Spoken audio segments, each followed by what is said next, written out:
Auto ರಿಕ್ಷಾದಲ್ಲಿ ಅಕ್ರಮ ಗೋ ಸಾಗಾಟ, ಬಜರಂಗದಳ ಕಾರ್ಯಕರ್ತರಿಂದ ಕಾರ್ಯಾಚರಣೆ. ಪುತ್ತೂರಿನಲ್ಲಿ ಅಕ್ರಮವಾಗಿ ಆಟೋ ರಿಕ್ಷಾದಲ್ಲಿ ಗೋ ಸಾಗಾಟ ಮಾಡುತ್ತಿದ್ದುದನ್ನ ಬಜರಂಗದಳ ಕಾರ್ಯಕರ್ತರು ಬೈಪಾಸ್ ರಸ್ತೆಯಲ್ಲಿ ಪತ್ತೆ ಹಚ್ಚಿದ ಘಟನೆ ಇಂದು ನಡೆದಿದೆ.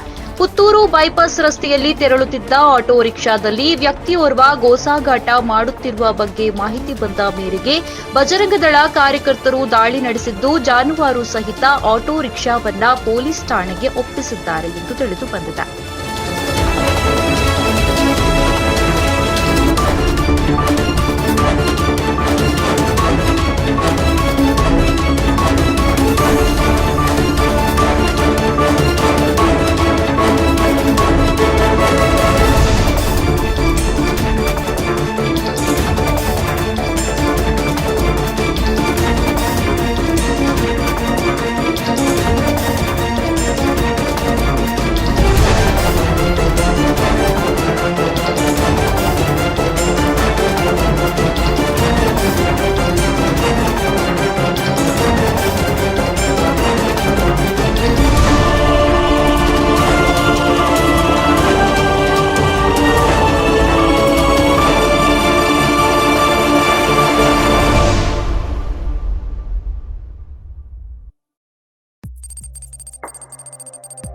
ವಸ್ತುನಿಷ್ಠತೆ, ವಿಶ್ವಾಸಾರ್ಹತೆ, ನಿಖರತೆಗಾಗಿ ನೋಡ್ತಾ ಇರಿ ನ್ಯೂಸ್ ಪುತ್ತೂರು, ಜನಮನದ ಪ್ರತಿಧ್ವನಿ.